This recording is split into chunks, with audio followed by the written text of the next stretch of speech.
So this is the first edition, part A of the Khoodeelaar campaign, Khoodeelaar television channel being broadcast online, that is on the internet only, not on terrestrial or on satellite.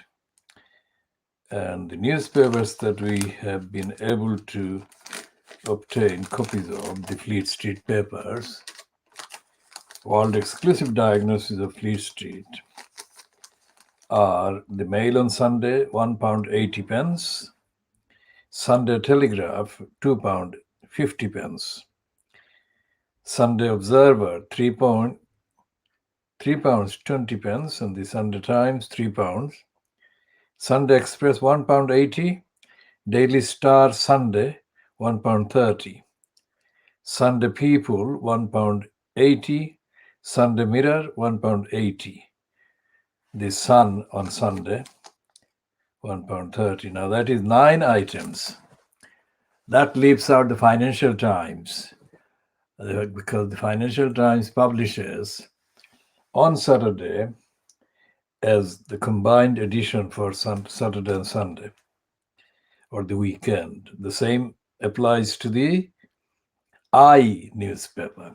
I newspaper, like one eye, not the eyes to see, but the I is the individual. As does the Communist Party's daily newspaper, the Morning Star. And the Morning Star is our name for it because it's a communist branded socialist claiming pack of lies and denials. And it is nothing to do with socialism, nothing to do with opposing capitalism or imperialism whatsoever. So usually the London addresses have got 10 papers constituting the so-called Fleet Street, and on the side is the Morning Star, which is not included as part of Fleet Street because of its own pretensions not to be part of Fleet Street, and also because of the prejudice by the mainstream classifiers and reporters. For example, the BBC doesn't include the Morning Star in the list of newspapers that are so-called reviewed. This investigation, diagnosis, is an intensive form, an original form of what the BBC and Sky News and ITV do. They look at mainly the front pages, and they have usually 2 people there doing the so-called review, and those are often members of Fleet Street, employees or freelancers or contractors mainly. So therefore there is no likelihood, there is no possibility that any of them would do anything like what we do. We look at the actual evidence, the contents and the narrative and the context, and we tell when they're lying. We call them liars. Now, yesterday, in one of the earlier parts, we said about Boris Johnson having invented the fantasy image of the EU when he was a young, employed by the Daily Borisgraph now, but then it was the Daily Telegraph, as their Brussels correspondent, or it was the Times. We can check on that one, whether it was the Times or the Daily Borisgraph, and said that he was a liar. He lied. He invented a whole fantasy image of the EU, fantasy in the negative sense, made up quotes to damn and condemn the idea of the European Union, not the reality. Now, because of the length of time that we spent in the various parts yesterday, we didn't have the time to cover most of the other papers on Saturday, that is, including including the Times, which had on, let's get the paper pagination, the page numbers correct. The pages 36 and 37, they've got a spread of an interview, I think, based on an interview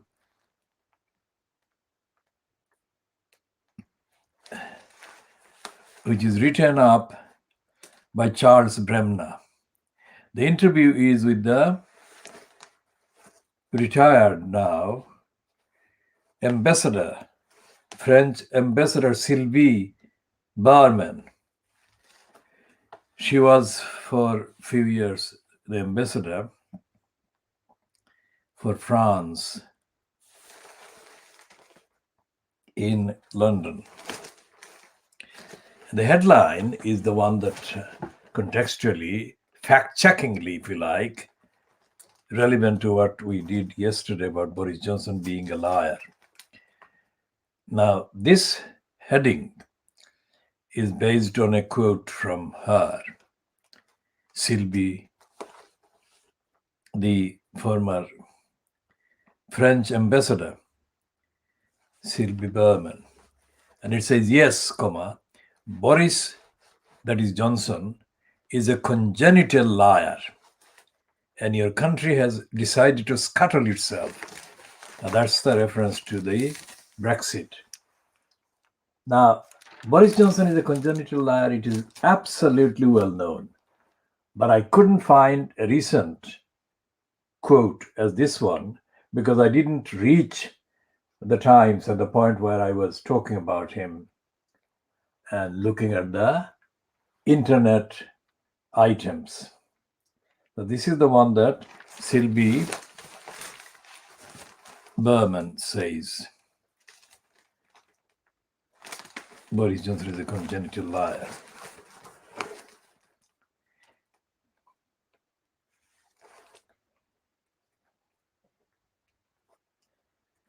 And she goes into discussion about the various kind of polarizations that have been taking place. And she makes a particular point about China, because she was alleged to have capitulated to the Chinese propaganda following her writing of a book after she finished being the ambassador to China for France.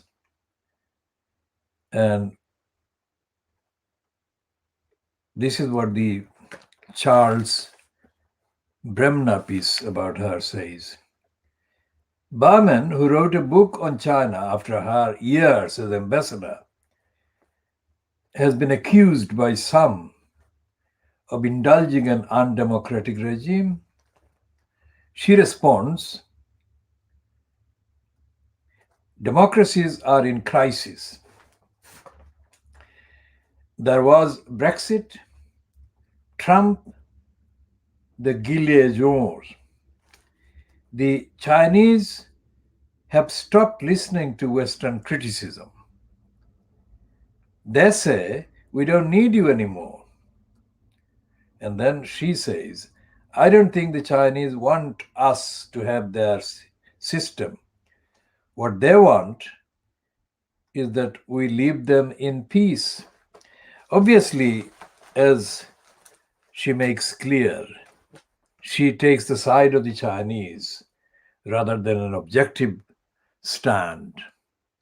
And so therefore there is no reference to the Chinese genocide of the Uyghurs and the other violations of the Uyghurs and the Muslims in other parts of China and other non-Han Chinese residents over the last 100 years.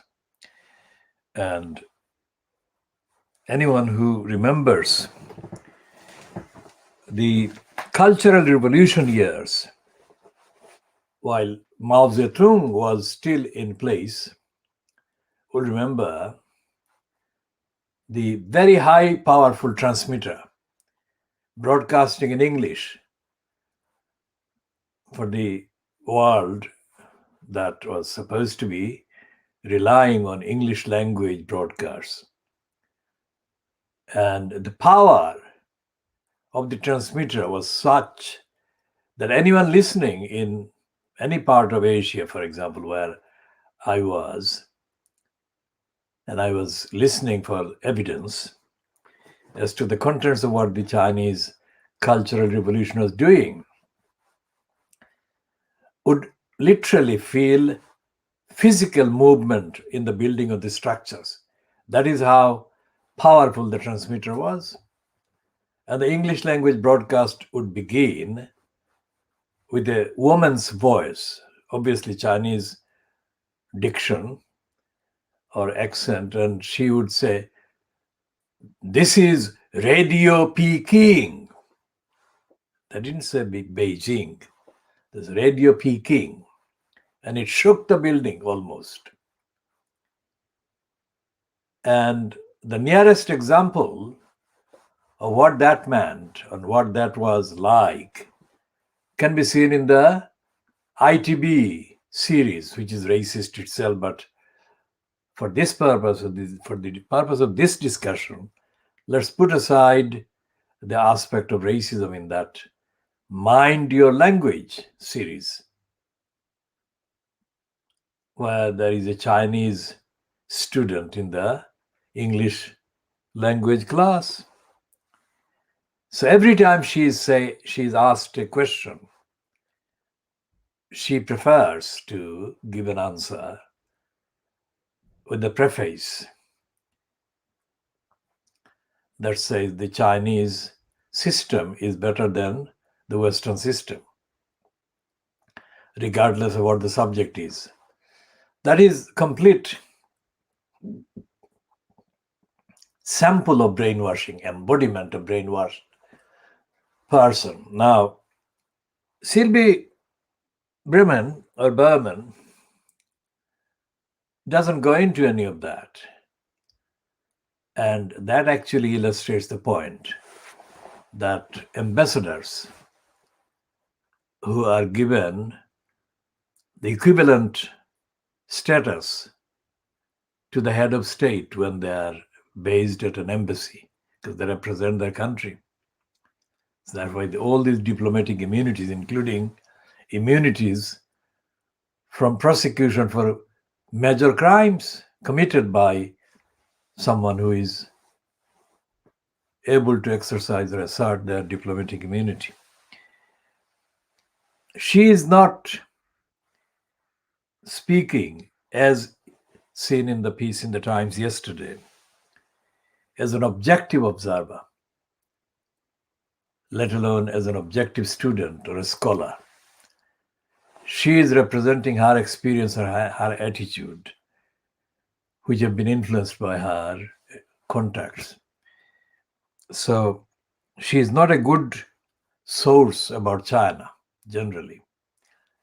But about Brexit, she's got that right. So therefore, that doesn't mean that everything she says is wrong or everything she says is right. But that one, the comment on Brexit is right, the comment on Boris Johnson is right, because the fact that Boris Johnson is called a congenital liar is not just coming from her. Even the BBC had to allow Eddie Mair to tell Boris Johnson, "You are a nasty piece of work, aren't you?" In the one program on the Marr show that Eddie Mair stood in for Andrew Marr. Actually, quite apart from that, the whole interview by Eddie Mair with Boris Johnson at that time also illustrated the serious flaws that undermine the credibility of the Andrew Marr show generally. Because in that program, in that presentation, let's say in that interpretation of the platform by Eddie Mair, what Eddie Mair achieved in one interview, Andrew Marr has not achieved in all the years as he has been presenting the program and has been making lots and lots and lots of money, pocketing money paid by us, the license fee payers. The same applies to David Frost, who was the longest running presenter of the morning program that is now called Andrew Marr. That was called David Frost, the Frost program or whatever. And David Frost, like Andrew Marr, is a stooge, is a willing stooge, is a willing participant in the narrative of lies that the BBC kind of peddles. So we are looking at the recently retired French ambassador to the UK for the factual reference purposes only, not for anything else. And the reference that can now be made and mentioned about her comment about Boris Johnson being a congenital liar is absolutely consistent with the 90% of the evidence about Boris Johnson. So it's not me making up an accusation or a labeling, because I started publicly publishing about Boris Johnson in about 2007. And I said the same thing in 2007, that Boris Johnson was a liar.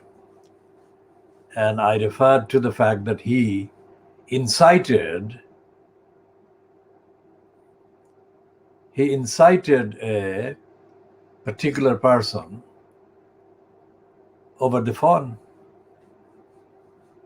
to commit grievous bodily harm on a journalist who was pursuing one of Johnson's mates, the son of an Iranian woman and a white man, Darius Guppy. Darius Guppy and Boris Johnson are acquaintances, very close acquaintances. So that reporter was pursuing Darius Guppy because of Guppy's theft and conviction and imprisonment. So Boris Johnson approached a third party to beat up that journalist. And the transcript of that telephone conversation is available online. Anyone watching this program and wondering where they could get a verification of what I'm saying can look up Darius Guppy, Darius, Guppy, Guppy. Guppy's mother was the Iranian woman writer, had lots of platforms on the mainstream BBC, Shusha Guppy. Now, I suffered, just for the fact of gathering evidence, and I suffered her utterances many times while she was alive. She is no longer alive. So Shusha Guppy was one of the stooges that the racists and the anti-Muslims used by giving her a platform. And Shusha Guppy obeyed the command and the agenda that she was given. Normally, original Muslims from Iran, let's say, are not given any platforms by the BBC or by any other mainstream media, including Fleet Street. And Shusha Guppy was given the platform. And there are others from Iran, especially from the time of the siege of the American embassy, just about the time of the revolution. The hostility to Iranian intellectuals and commentators and observers has been intensified. And so therefore, what I am saying about this ex-French ambassador is to be taken as part of the complete picture, which is that nothing I would say or nothing I do say is without verifiable, demonstrable evidence. Whatever I say may be strong sometimes, and people may wonder, because face-to-face people ask me often, do you like anyone? That is never the issue. It's not a question of liking somebody if I make a comment about the contents of their behavior or their deliberations. It's not a question about liking. It's not a club. It's not a social club. It's not a drinking club. It's not anything like that. It is higher and it is more demanding and it's more rigorous and more important to humanity to get the evidence right and get the actual comments verifiably, demonstrably established as true or as accessible via rigorous routes of verification. That is what makes the difference. So when the people don't agree with somebody, ordinarily, they look for other ways to discredit the person. That's not what it is about. It's about getting the facts right. Now, if I said that Boris Johnson is a liar, which I'll come back to when I started saying it in public in 2007, it's not because I don't like the person or that I like somebody else who doesn't like him. It's a question of the impact of that person's behavior in public life. I started writing about him after reading stuff in the Telegraph, and I wrote on the Telegraph website, which they have now deleted, but that doesn't alter the fact that I did publish. That was before it became known that the Telegraph was going to start paying him millions of pounds to buy him, which they successfully did buy him. Now, I also wrote in the Oxford University papers and also the Oxford Mail and the Oxford Student publication, because they were promoting him at the time. That's why. And the sum total of what I said included references to Darius Guppy and Johnson's incitement to somebody else to beat up that journalist who was pursuing Darius Guppy. And Darius Guppy and Diana's brother, Charles Spencer, are also friends. Well, used to be friends. So these are people, contemporaries, or mates at school or college or whatever. And the evidence of Johnson's congenital lying and dishonesty includes evidence of his father boasting about his greed and his ambition, not in a modest way or kind of limited way. His father, Stanley, actually boasted of his son, Johnson, Boris Johnson, being extremely ambitious. And he also has boasted about his other children being ambitious. And so therefore, if there is ambition, it has to be distinguished ethically and morally from the dedication to service for the society and humanity. Ambition is selfish. Ambition is opposite to dedication and devotion to service and to serve the cause of humanity, cause of society, cause of justice.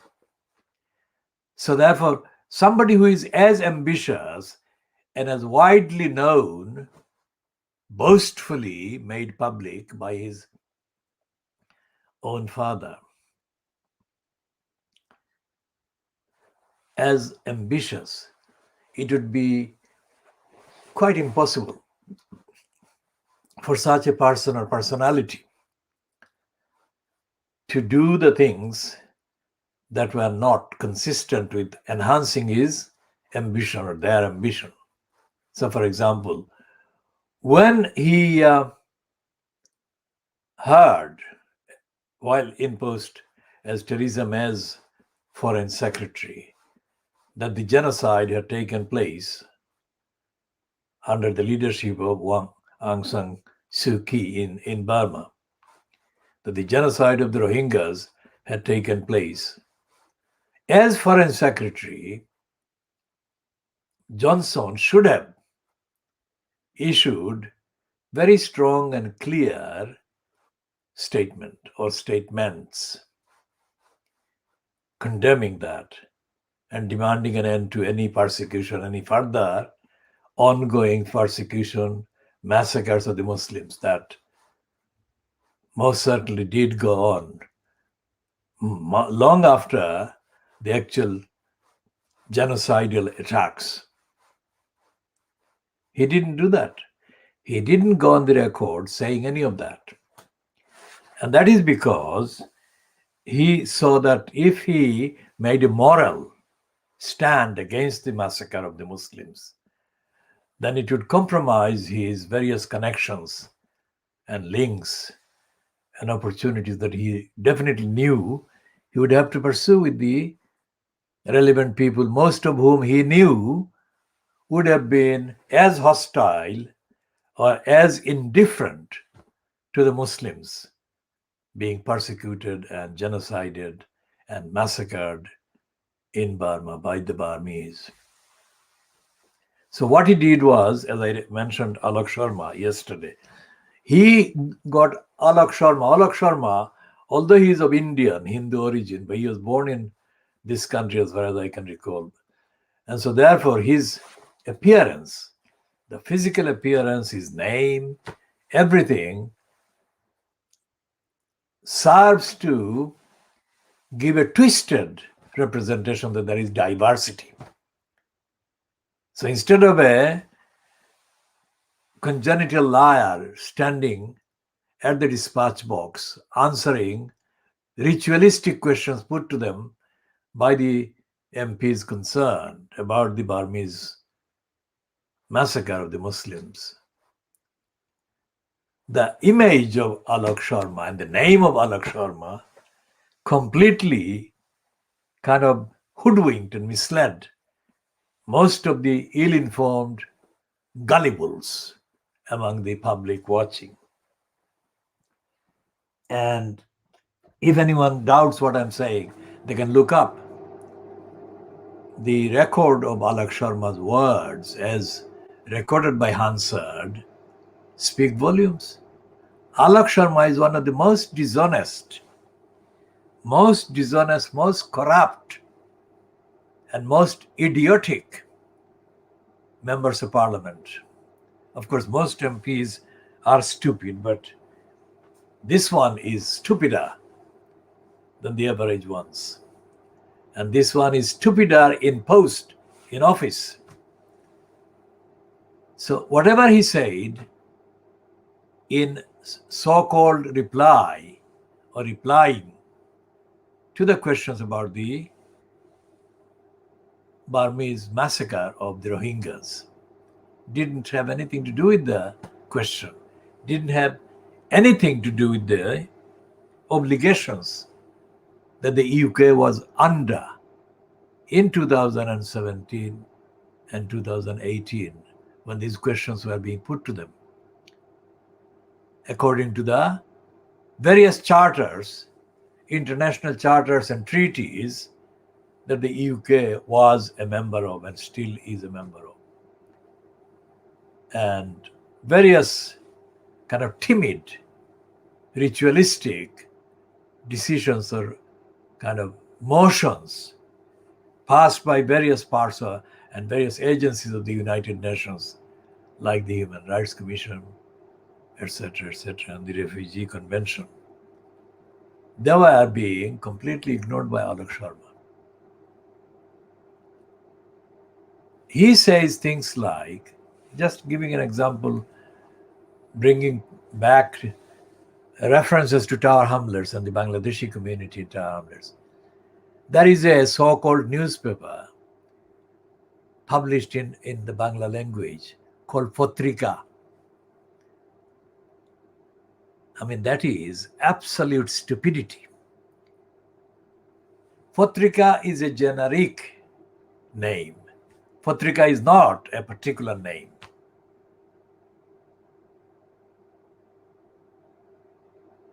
It's like road. Instead of calling it, say, Commercial Road or Brick Lane or Whitechapel Road, it is like calling Whitechapel Road a road or the road. There cannot be any identification. So if you have a masthead, if you have a name of a newspaper, it has to be different from others. Patrika is not different from others. It doesn't even exist. Not only is the name stupid, but when it started, the man who started it actually made his money by doing all sorts of business in the Bristol area. And the man had no known involvement in defending the community, the Bangladeshis in the UK, until that time. He may have had many incidents of attending meetings and so on, but he didn't have any UK-wide or even London-wide kind of presence. When he started, let's say in the 1990s, the Patrika actually carried, at that time only, some items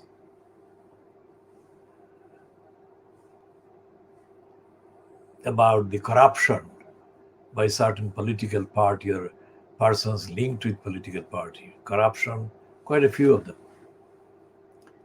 But these have long gone, and Patrika is as empty of substance as the others, so-called ethnicity-linked items or titles, so-called, that are published in the name of the Bangladeshis in the UK at the expense of the rights of the Bangladeshis in the UK. We shall be, of course, running regular, factual, diagnostic reports on the Patrika and the so-called channels in due course. Because some of the criminals, including the convicted criminal called Jalil, who has stolen somebody's name, his name was not originally Mahi Fardaus Jalil. His name was Jalil or something similar to Abdul Jalil or something. But Mahi Fardaus, he has stolen from somebody else or faked it. Let him deny it.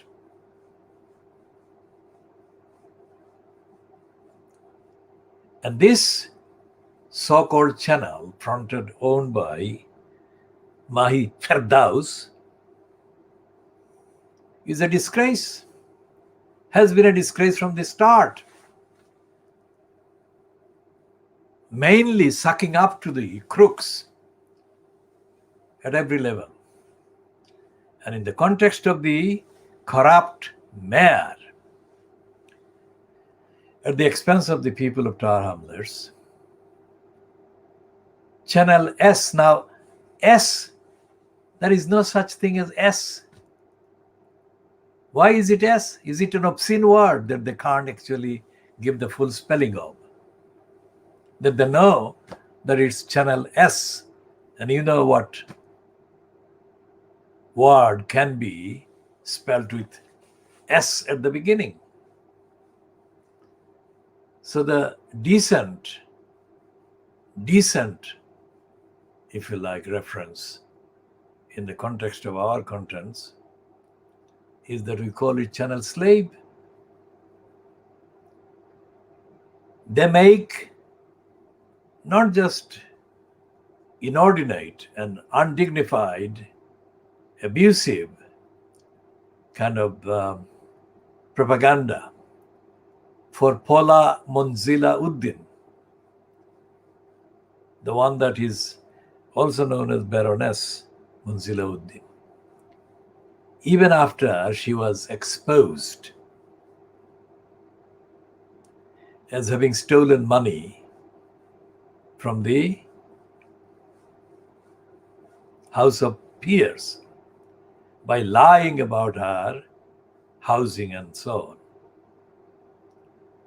It's not something I'm making up. It is there on the record. So Channel S gives Paula Uddin repeated, regular platforms. What does it say about the state of the community as these liars peddle it? I'm not personally motivated against Mahi Firdaus Jalil or anybody else. But the outrageous lying that they've been doing must be pointed at and condemned. When the Supreme Court ruled on Shamima Begum's latest application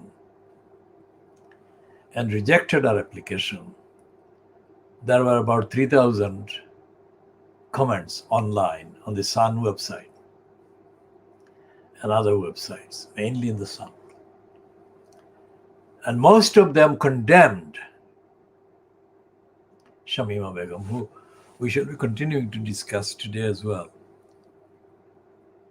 Now, none of these condemnations are fact-based.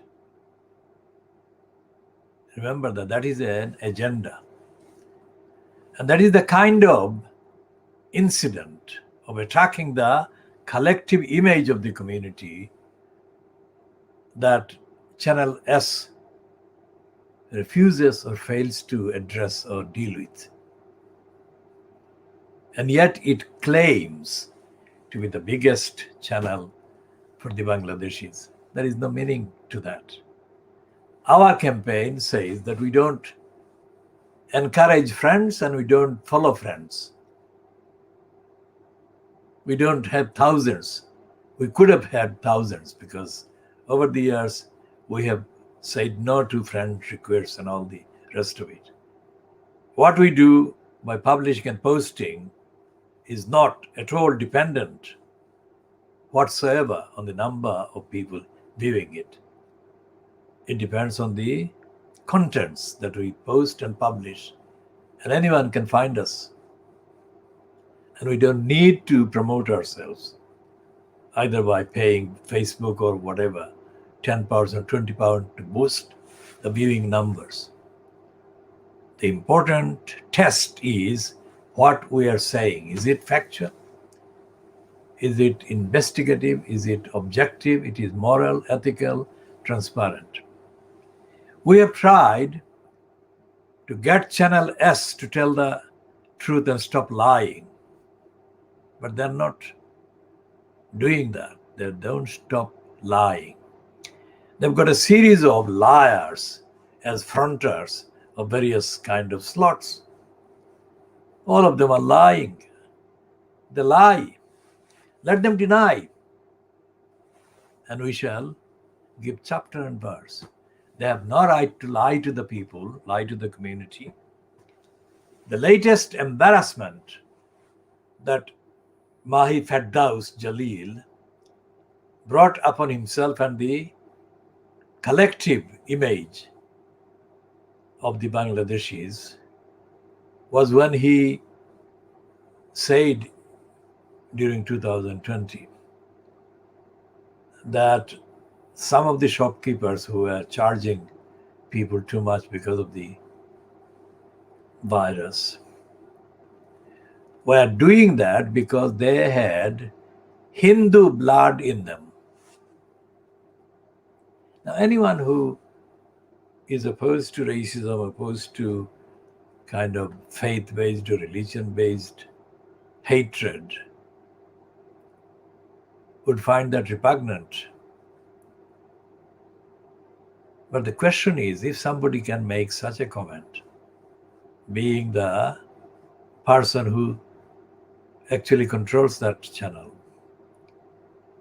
then there is no need to say how bad the rest of the output is. For example, on the 30th of August, I think 30th of August, but we can check it whether it's 30th of August, 29th of August, or 31st of August last year, I chaired a meeting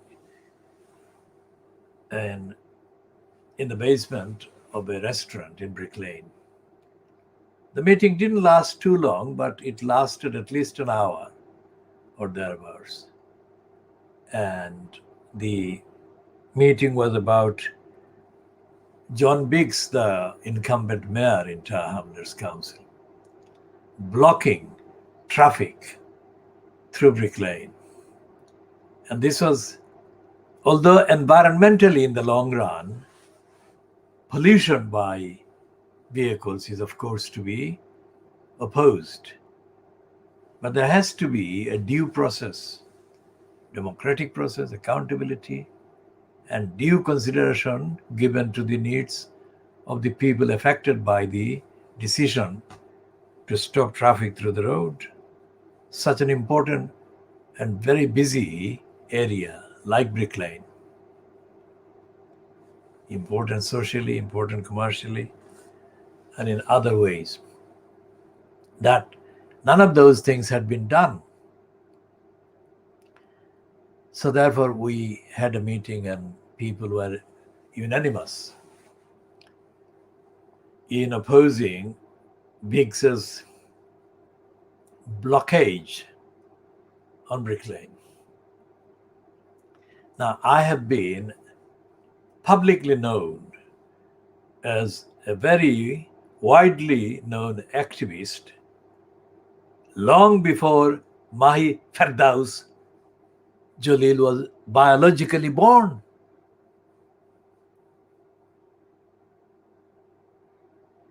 And my name,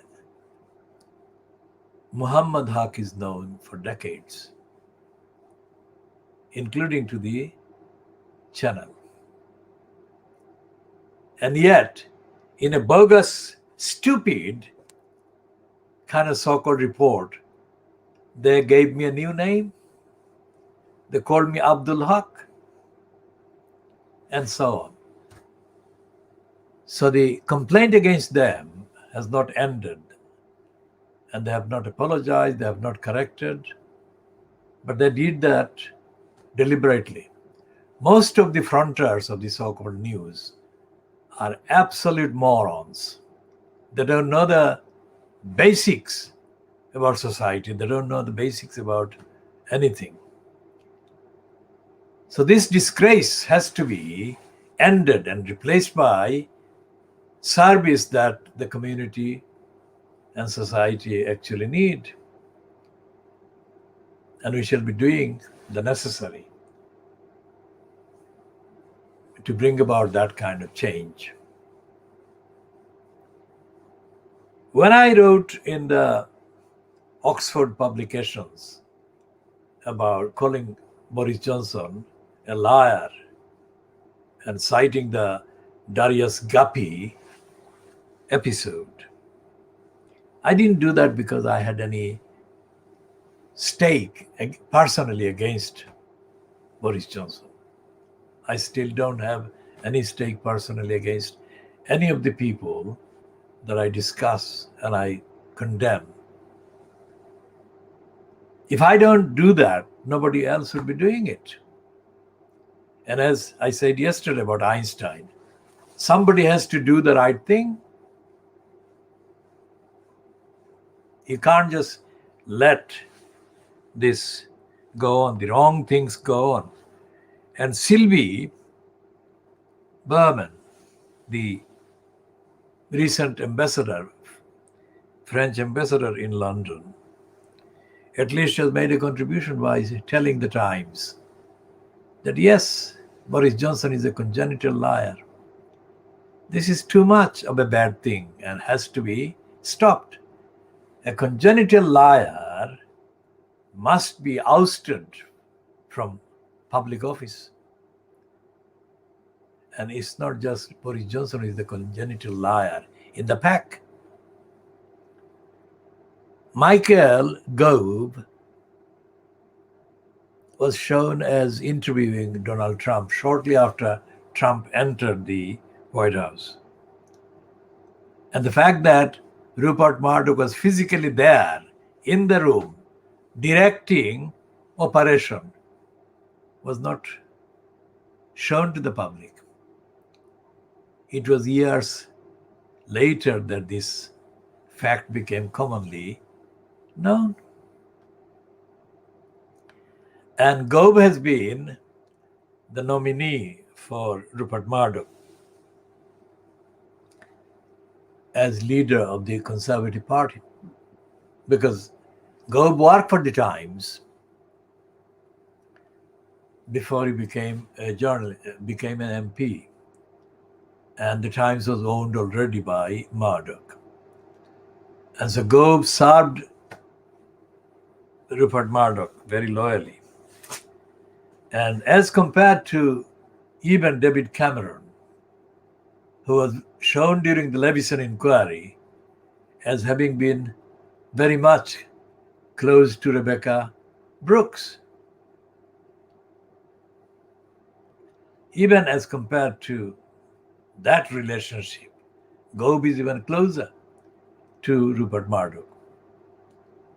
So this week, or this weekend, they're talking about how to get rid of kind of Michael Gove from the front line, because according to the side that supports Boris Johnson, Gove is not trusted, and there is no secret about the fact that Gove actually betrayed Johnson after making a plea originally, pact with him to work together. And the fact that he is now a member of the cabinet fronted by Johnson shows the corruption as the dominant kind of thing, because the necessity of having a dedicated congenital liar like Michael Gove in place as a cabinet member is proof that they can't have the people who are opposed to lying and honest people in place. That is the explanation. It's not that anybody thinks that Boris Johnson trusts Gove after his betrayal over the pact. So if Boris Johnson doesn't trust Gove, and the trust is, of course, primarily based on the untruthfulness on the part of Gove in relation to Johnson, then it follows that anything Gove is mouthing to the public about anything he is doing as minister can be accepted as being the truth of the matter. So in diagnosing Fleet Street, what we are saying is that Fleet Street is not telling the truth about these things, only touching the surface. I mean, Gove is, of course, very close to Rupert Murdoch, even though he is no longer actively employed by the Times. And Gove's wife, Sarah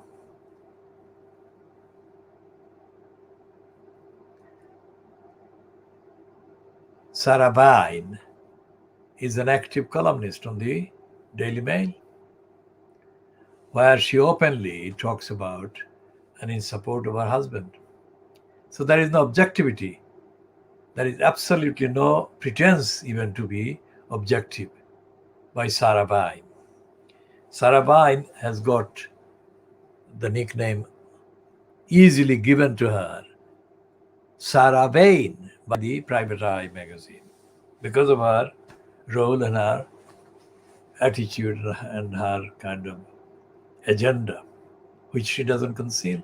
At least to that extent, she is being frank, candid, not honest, but candid, that she is married to Gove and that she supports Gove politically.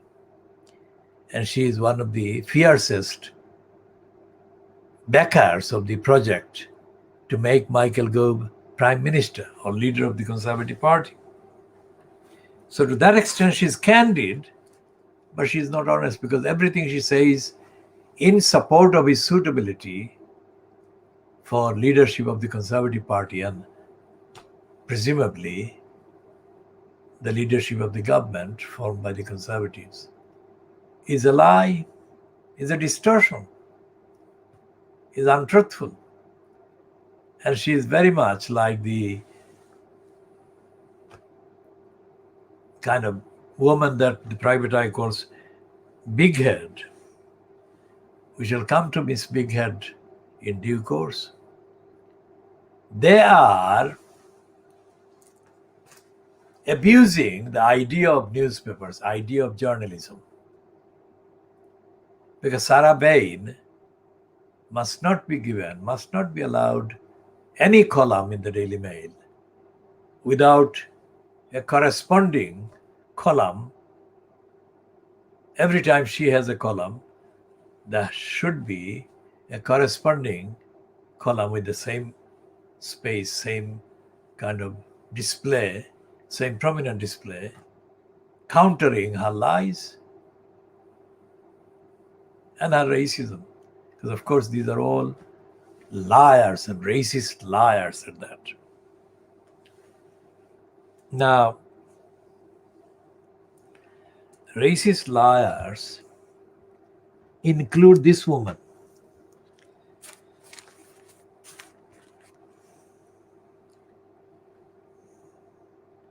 She's called Lottie Lyon, the librarian.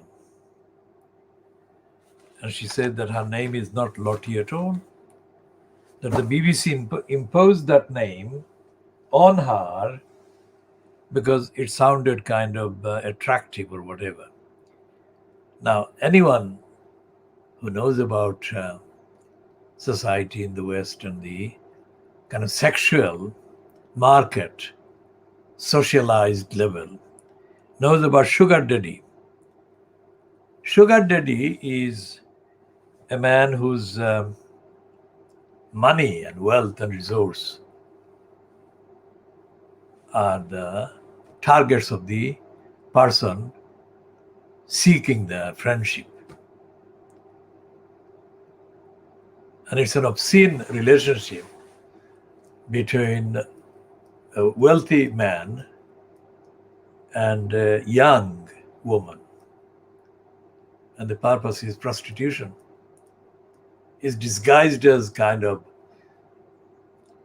personal relationship, not a prostitution, but it is a prostitution. So here is the Rupert Murdoch scum running a story of weeping, crying, victim of such a lustful relationship. Now, Lottie Lyon, when she was actually on the Alan Sugar program, she was accused of being a racist because she insulted another contestant, an Asian woman, and said to her, "Shut up, Gandhi."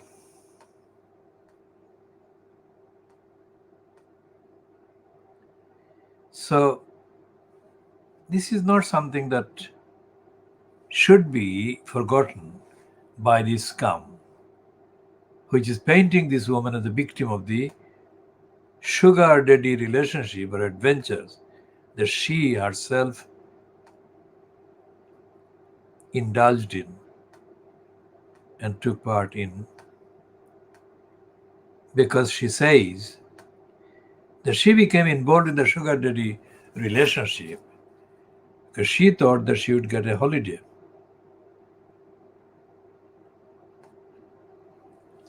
Or a bag. I don't know what that reference to a bag means. But sugar daddy is well known as a kind of disguised prostitution. A woman selling herself in return for huge sums of money that the man has. And here they start the item. The apprentices Lottie Lyon last night told how the BBC show ruined her life and led her to meet men on a sugar daddy website. No way could she have been made to do that by the BBC at all. It must have been her decision. But what we are doing here is diagnosing the Fleet Street and the dubious, corrupt and racist two-standard or three-standard policy. Because the very Sun would not run such a story in sympathy with a child which is Shamima Begum, similar age to this one. While this one goes out of her way to sell herself sexually, and it's a completely, absolutely immoral thing on all grounds. They parade her on the front page as a victim of the BBC. No matter how bad Alan Sugar is, and we think he is very bad, and he is a racist, he has been a racist, we cannot see that Alan Sugar or the program that he kind of has been making millions out of, millions of the license fee payers' money, can be blamed for her ending up as the sugar daughter to the sugar daddies. She went on the websites.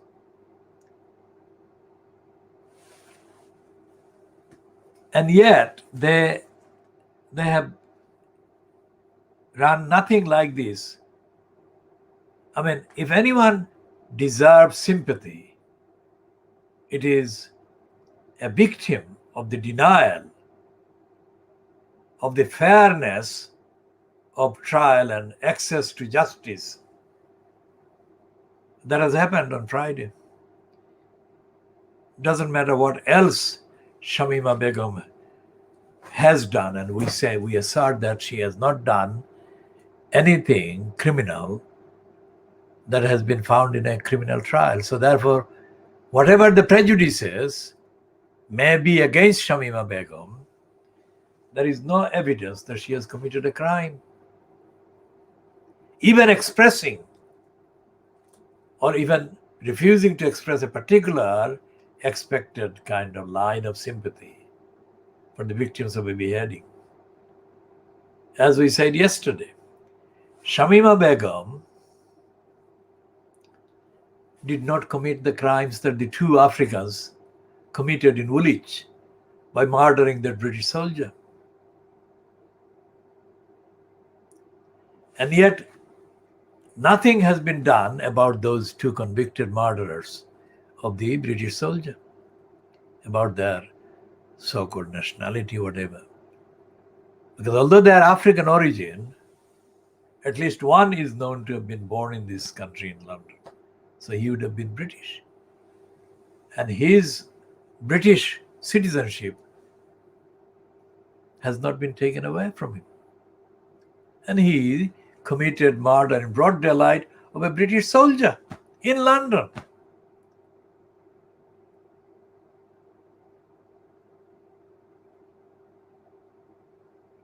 So, anyone who wants to hate Shamima Begum for her going to Syria, for her reported expressions of support and sympathy for the ISIS or whatever, or her, quote, reported marriage with an ISIS, and all the rest of it, is entitled to feel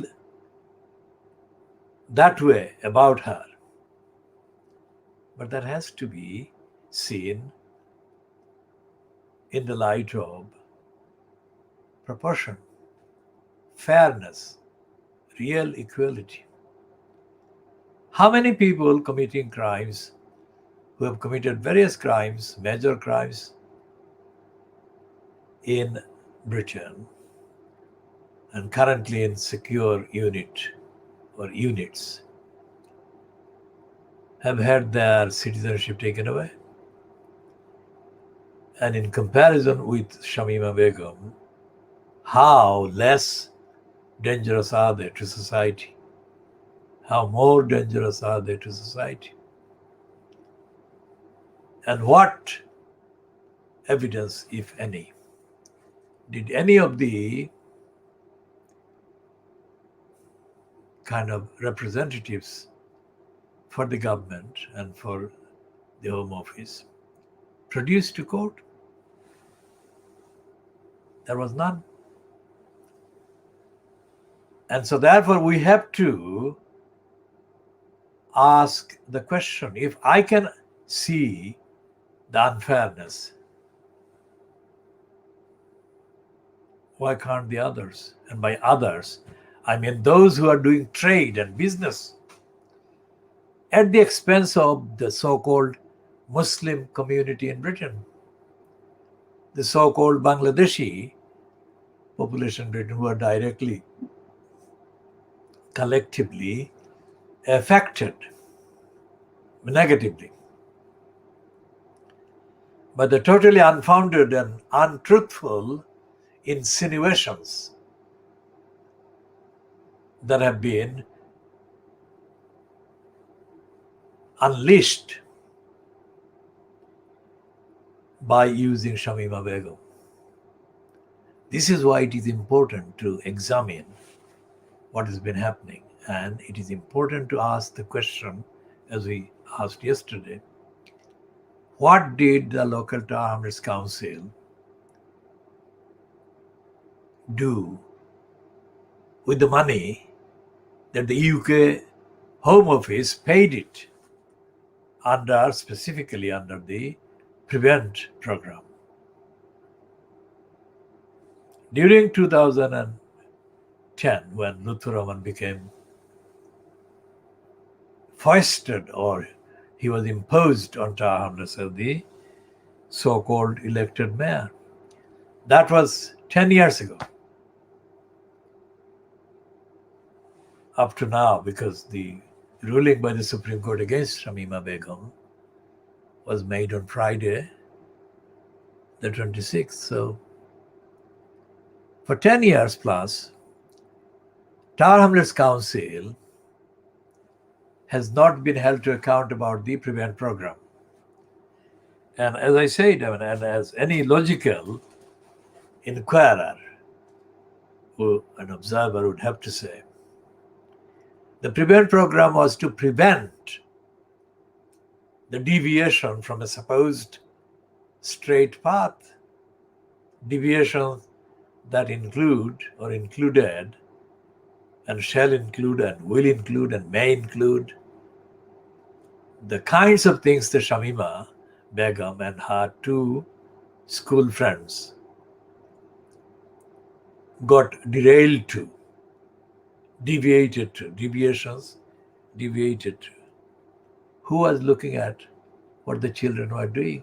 Who is looking at what the children are doing? And where are the accounts?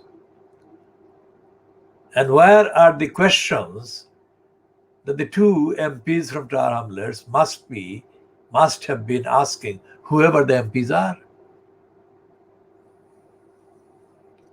And which councillor or how many councillors have been asking the questions?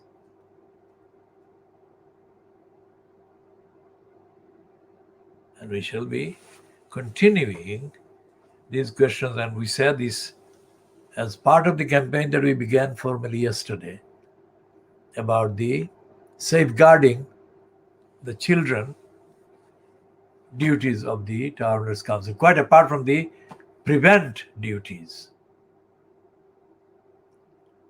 Can anyone say if channel S or any other channel operating in the name of the Bangladeshis in Tower Hamlets has raised any questions like we have been doing on this program? If they have been, we shall be more than happy to broadcast the dates and the references. And if they have not been, which is more likely that they haven't been, why have they not been? What business is it of these so-called ethnicity-linked outlets to insult the Bangladeshis in Tower Hamlets, the Bangladeshis in the other parts of the UK, with rubbish contents about Bangladeshi political parties and whatever?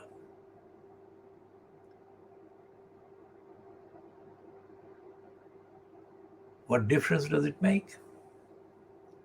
Not one Bangladeshi party political event has any reference, any real reference to the lives and the rights of the Bangladeshis in this country. Although Bangladeshis are Bangladeshis, most of the Bangladeshi origin people are holders of British nationality and British passport.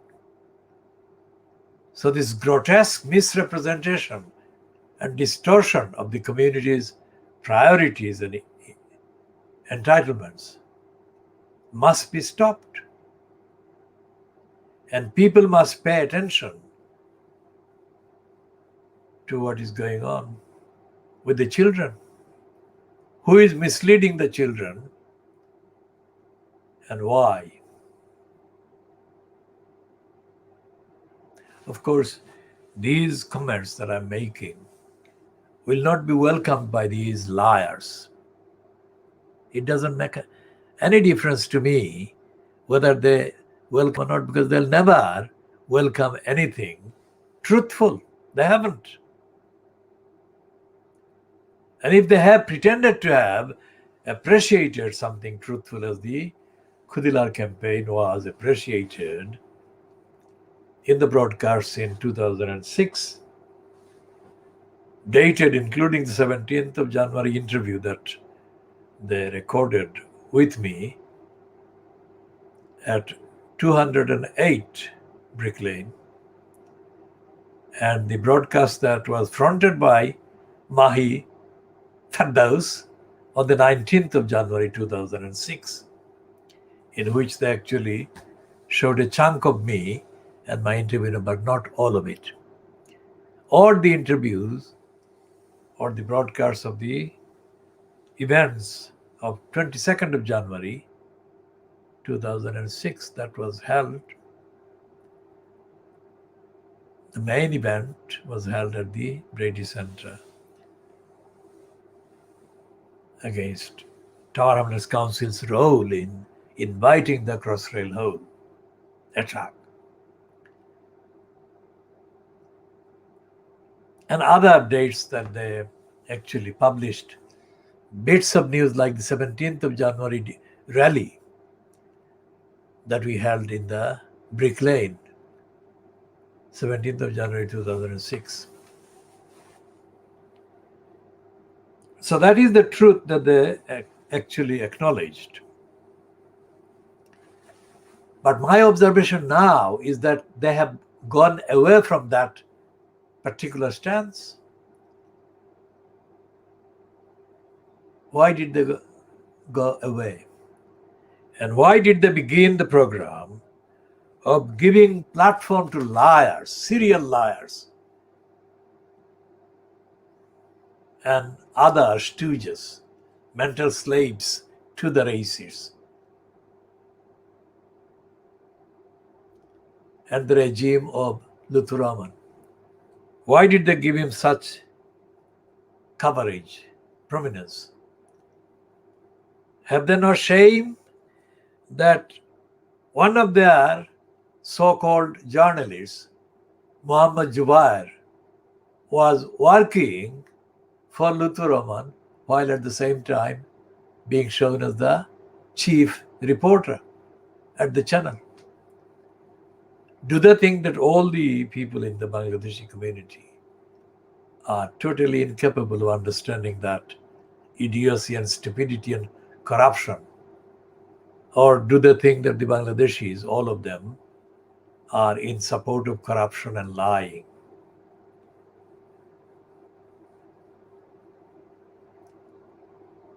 They have given platforms to morons who have spoken to people knowing that the people are Siloti speakers, most of them, communicating to them because that is the language they speak when they make donations during the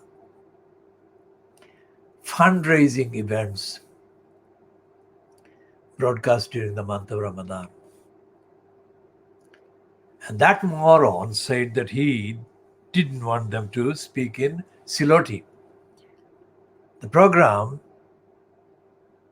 the channel that was started with the name of Siloti Channel or Silet Channel, had become suddenly an obscene name, Channel S, obscene name that is, and had this idiot telling the mainly Siloti speaking listeners or callers not to speak in the Siloti language.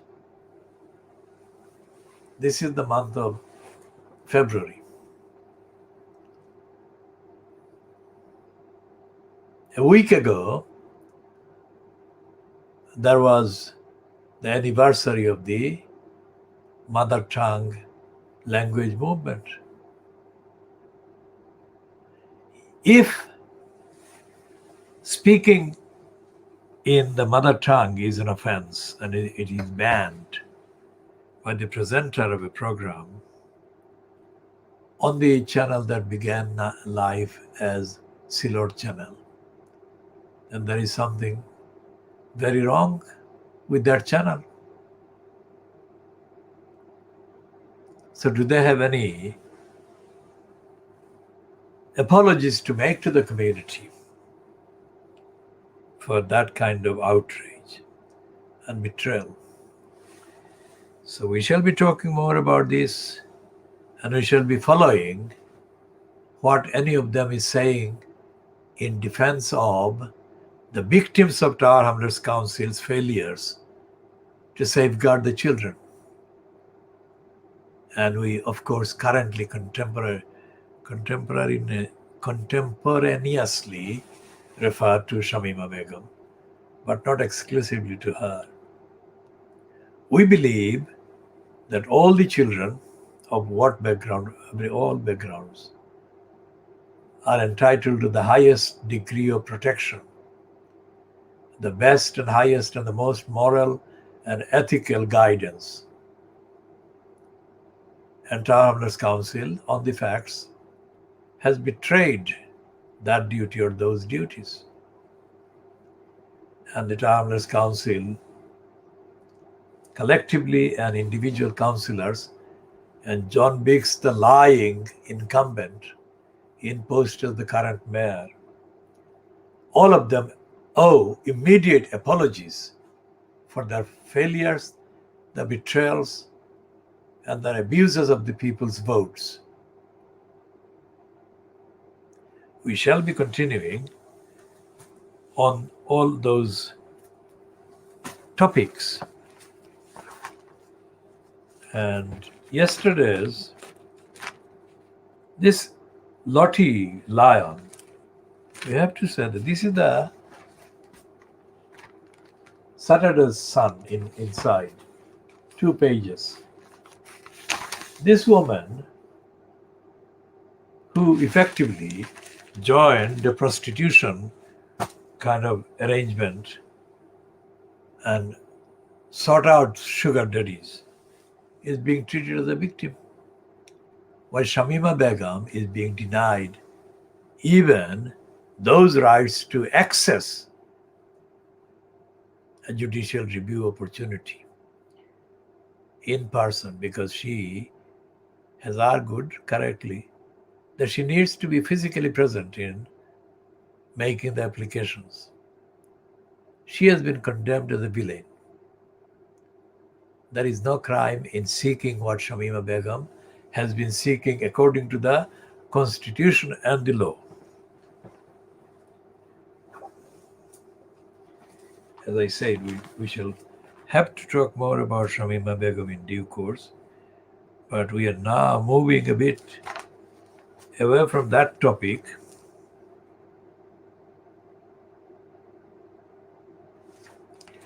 Now here is a ironic item on the front page of the Sunday Times with the byline Tony Allen Mills. And this is an item about Roy Greenslade. Now, Roy Greenslade is one of the most notorious liars in Fleet Street. He has been working for Rupert Murdoch, he has been working for Maxwell, he has been working for The Guardian. And Greenslade has also got a post at the City University in London as a kind of academic, so-called. And he's not an honest person at all. He's an opportunist. And he has taken the money from these people, Murdoch, Maxwell, and others. And despite the fact that Greenslade has always had a dodgy aspect to him, because he has been often given platforms as a former editor of the Murdoch titles and former editor of the Mirror, because that is presumed to be evidence of his expertise in the media terms.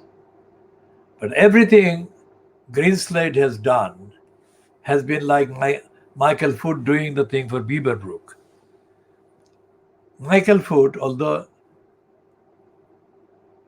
many still believe he was a socialist, he was actually, he disintegrated in terms of the morality and the ethics and the integrity. When he wrote the book in praise of Beaverbrook and called it his debt of honor.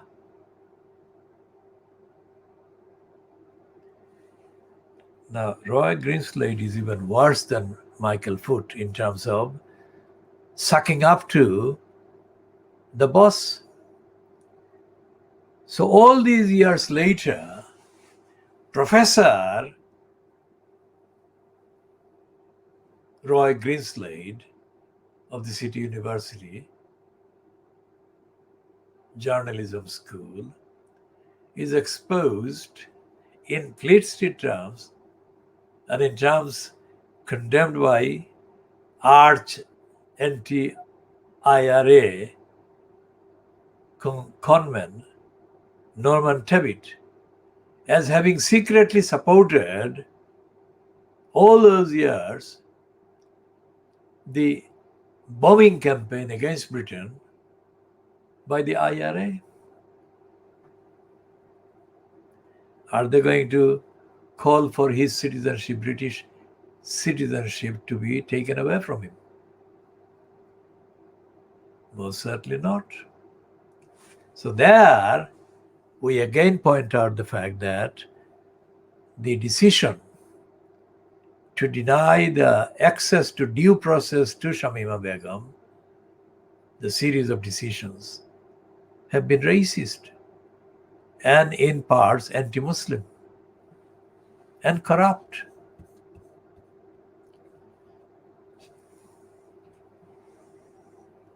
There is no similar comparative example of the behavior of the treatment of Shamima Begum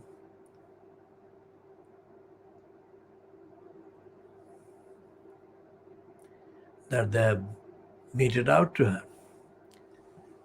We point out again that we are not making these comments about any crime that she may have committed.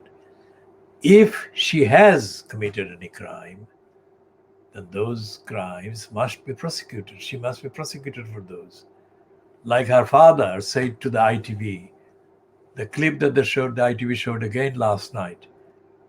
What crime, whatever crime she committed, she can be tried for those, but she must be allowed to return to England where she was born and where she is the legitimate claimant to the restoration of her citizenship. Her father was shown, of course, 2 years ago, and I think the repeat or replaying of the video containing a so-called interview by the ITV's Indian origin Hindu reporter Rohit Kachru must have been at least 2 years old. But whatever the actual age of that particular video, the views expressed in that video remain outstanding, remain valid. Even now, in fact, they remain more valid, they become more valid after the Supreme Court made a dishonest ruling against Shamima Begum's series of applications. So Roy Greenslade is not going to be deported to Ireland, is he?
I'm still talking about Roy Greenslade versus Shamima Begum.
And Greenslade's excuses continue, and we shall be quoting from his confession more later.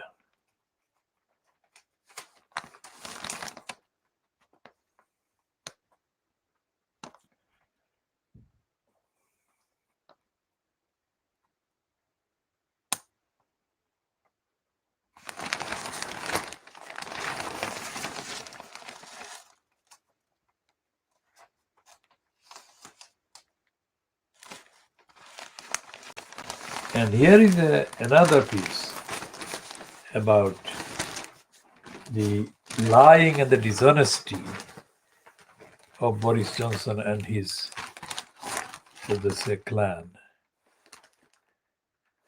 Now, this is a piece written by two people. One is Gabrielle Pogrand and the other is Caroline Wheeler. On the totality of her contents that we have accessed, Caroline Wheeler is less opportunistic and less corrupt than the ordinary Sunday Times byliner.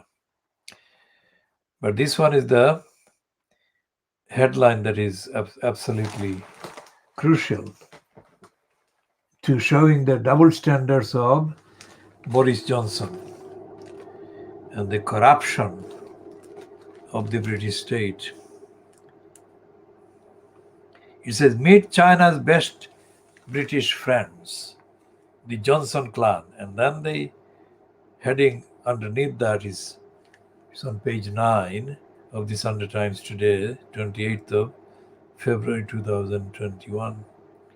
The Prime Minister's father and half-brother Max are vocal backers of Beijing.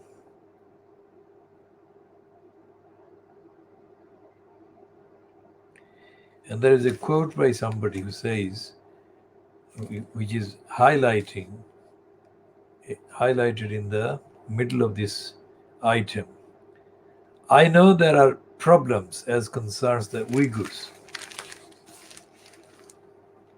I mean, that quotation under the red colored quotation marks,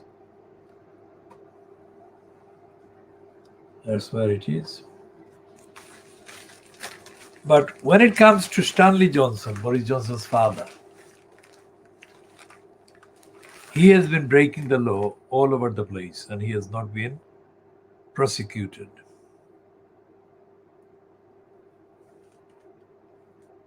And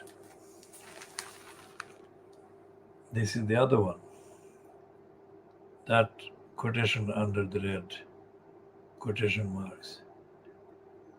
On the left is Johnson's father Stanley, and on the far right is Johnson's half-brother Max.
And this piece about them, of course, refers to the Uyghurs, but it doesn't actually kind of outright condemn any of the Johnsons. The point we make is still against the background of Shamima Begum being denied fair say and fair access to the quote judicial system in this country. And the very significant connection is that none of the Johnsons is bothered about the Uyghurs. So it's the second genocide victim group that the Johnsons are neglecting.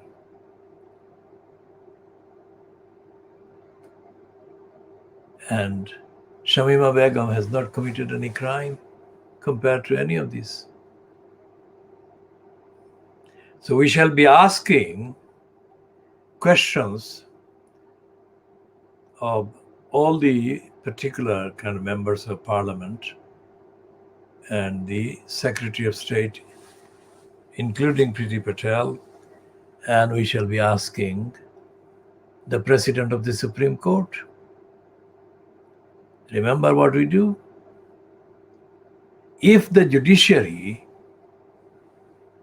was treated as being impartial and objective, then all the decisions made by the Nazi courts or courts during the Nazi regime would have been acceptable, but they're not, and they should not be. So being a court of law does not contain all the contents of justice and fairness and whatever. And we should be asking the Secretary General of the United Nations to explain the United Nations position about the treatment of Shamima Begum, constitutionally, legally, ethically, morally. Now, this is the part that we shall be ending here at about 10:17 GMT, and we shall continue later.